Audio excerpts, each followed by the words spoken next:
Et bonjour et bienvenue dans cette nouvelle vidéo. Donc comme je vous l'avais dit dans la vidéo précédente, j'ai pas fait bien grand chose parce que j'ai eu un paquet de boulot.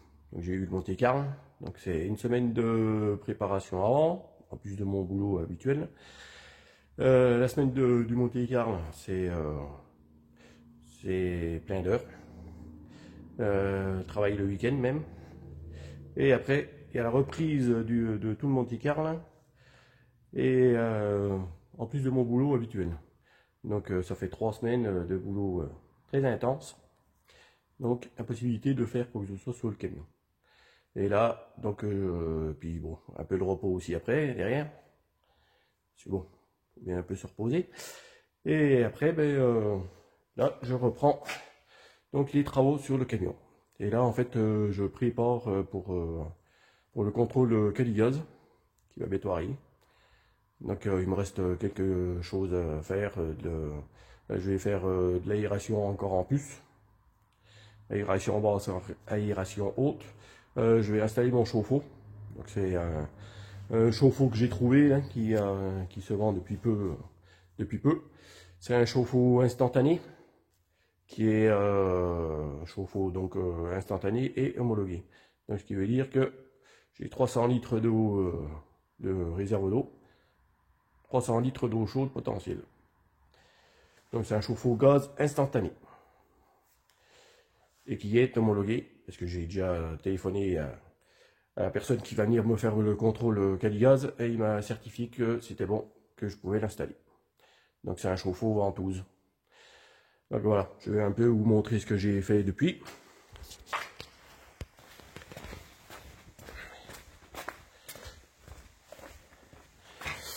Donc là, je suis en train de faire ma découpe. Je suis en train de faire la découpe de sur le côté du camion. Donc là, j'ai le coffre de gaz. Donc le chauffe-eau, il sera là. Donc en fait, bon, je vous le montrerai plus tard, mais il sera installé ici. Et ça sera sous le meuble dans le meuble de cuisine, en dessous du lavabo, de l'évier. Et là, je suis en train d'installer ça aussi.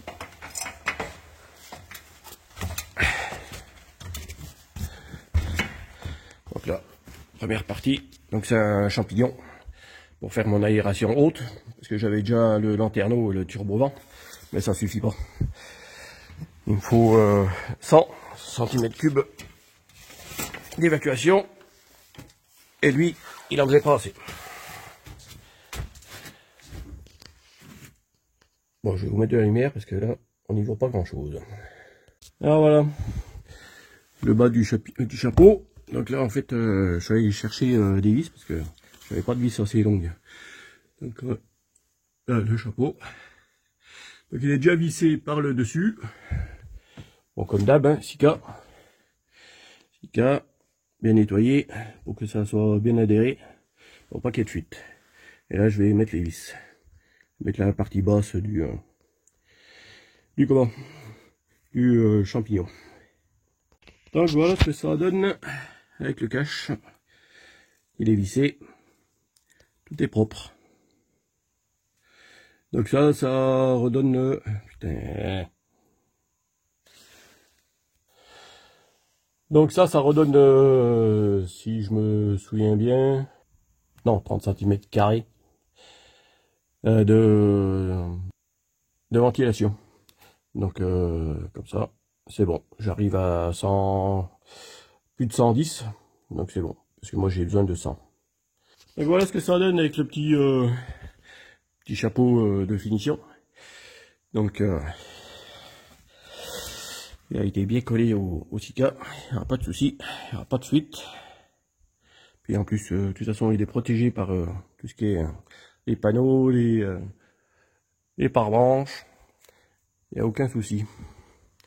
Voilà. Donc, oui. Donc là, je disais, là-bas, on voit, il y a un trou. Donc là, je vais remettre encore un lanterneau. Je vais remettre un lanterneau. Enlever l'humidité qu'il y aura dans la salle de bain. Mais à savoir que vu qu'il y a une porte à la salle de bain, ce n'est pas considéré comme une une aération permanente pour le véhicule, parce qu'il y a une porte. Et donc le lanterneau que je vais installer dans la salle de bain, c'est celui-là.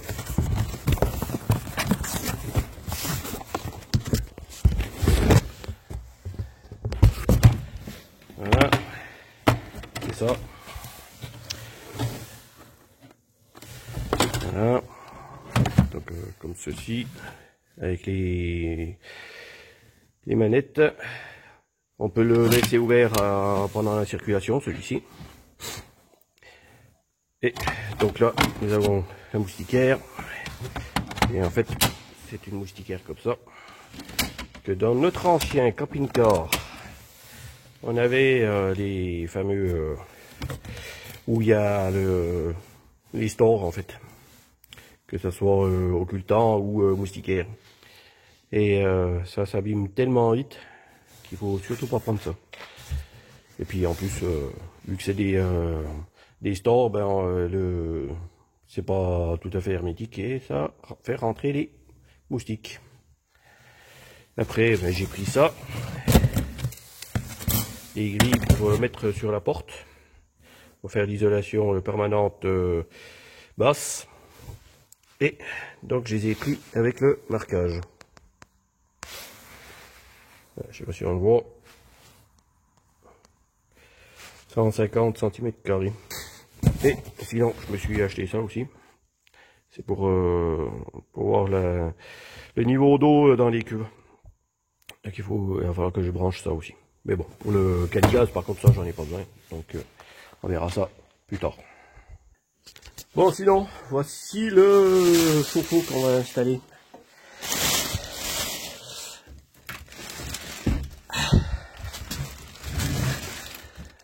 Voilà, donc là, en fait, il est à l'envers. Hein. Normalement. Allez, il file là. Normalement, il va comme ça.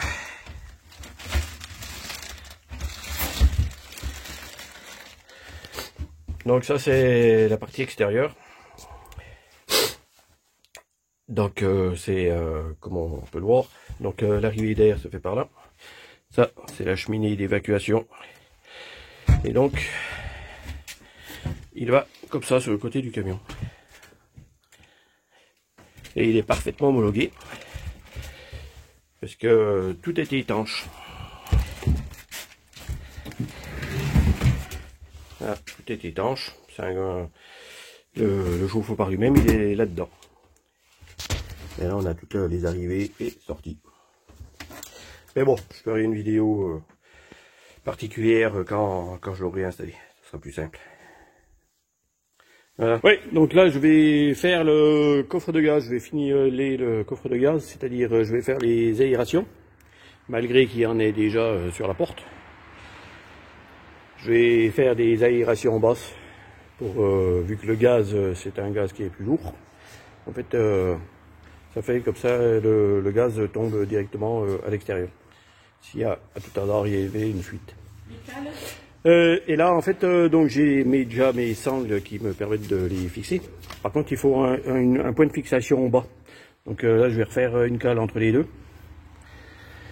Une de ce côté ici et une autre de l'autre côté, même si de toute façon elle peut pas bouger la bouteille. Mais bon, je vais quand même en faire une. Mais bon, plus que pas assez. Et là, il faut que je réinstalle mon détendeur gaz. À savoir que le détendeur gaz que j'ai, je vais en acheter un autre. Parce que le souci qu'il y a, c'est qu'il faut en fait une prise test pour la personne qui va venir faire les tests du bureau Veritas. Donc le mien n'est pas équipé. Ou alors il faut mettre un T. Le seul souci, c'est que le thé, je ne sais pas ce qu'il faut mettre comme thé. Donc, on prend la solution la plus simple, on va changer le détendeur.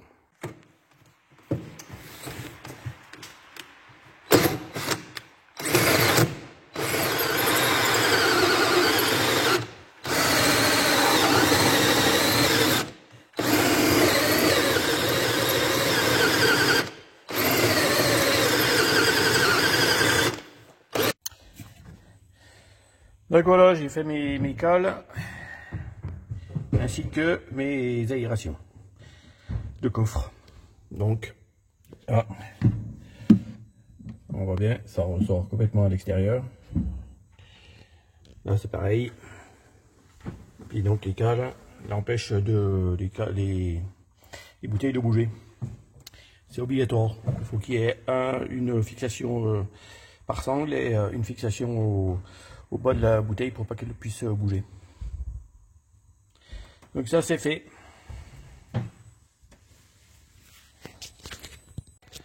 Alors, on va attaquer la plomberie. Donc moi, personnellement, je fais tout en PER. Parce qu'il y a rien de mieux. On n'a pas de souci de fuite, on n'a pas de souci de tuyaux flexi souples qui se mettent à fuir, qui se percent, de choses comme ça. PER, c'est du costaud, il n'y a pas de souci. Là, on va faire la plomberie pour amener l'eau dans la douche et sous l'évier, où va être installé le chauffe-eau. Donc, on utilise la pince à PER. La pince, les différents embouts. Et ça, c'est pour la pince qui sert à élargir un petit peu le PER pour pouvoir rentrer les embouts dans le PER. Et là, la pince pour couper le tube PER. Donc ça va super bien cette pince. C'est pas trop donné. Bon, il y a quelques années que je l'ai déjà, mais je crois que je l'avais payé une soixantaine d'euros. Donc là, je vais mettre le premier raccord. Donc j'avais déjà mis un raccord, mais bon, j'ai dû modifier. Donc là, on remodifie. Parce que j'avais besoin du raccord à un moment. Pour ça, en fait, il me faut un raccord comme ça. Voilà, un embout comme ça. Et l'embout en 16. Comme ça.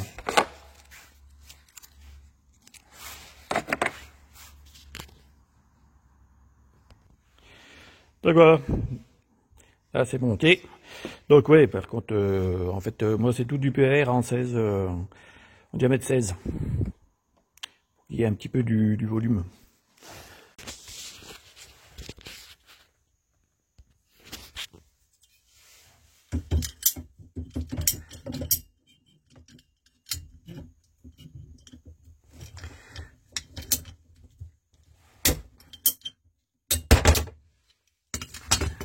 Un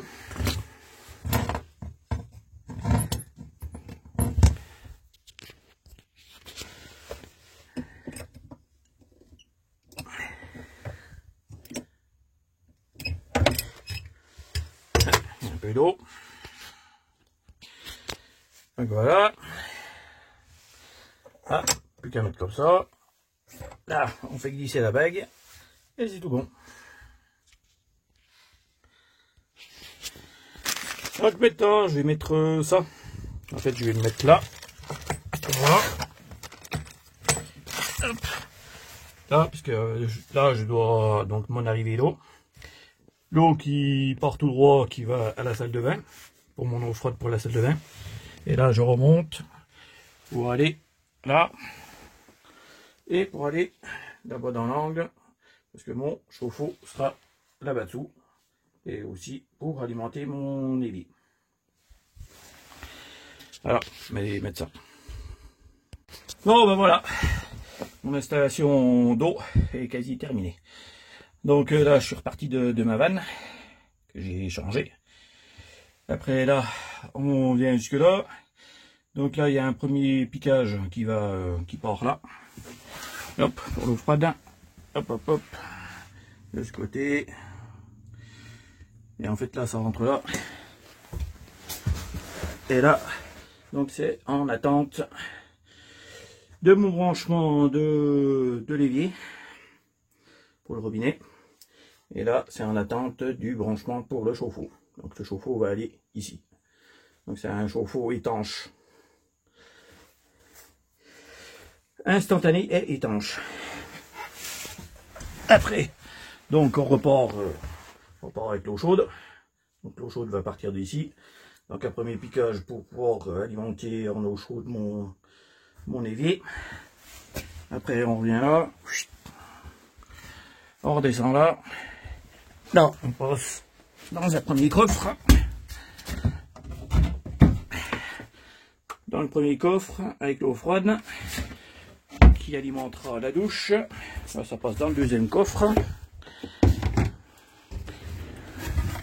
Voilà. Là, ça rentre au niveau des toilettes. Après, on arrive là, au niveau des toilettes. On arrive jusqu'ici. Là, virage. Et là, c'est en attente, pareil, du repiquage pour le mitigeur de la douche. Voilà. Et puis normalement, cette partie-là, la partie qui sort de sous les toilettes, normalement, je le fais en cuivre. Voilà pour la plomberie. On a percé le bas de la porte pour mettre la grille d'aération basse. Aération basse d'un côté et de l'autre.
Voilà, alors extérieur riveté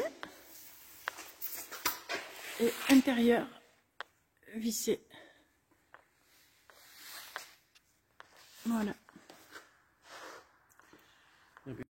Voilà, c'est la fin de la vidéo. Bonne semaine à tous et à dans 2 semaines.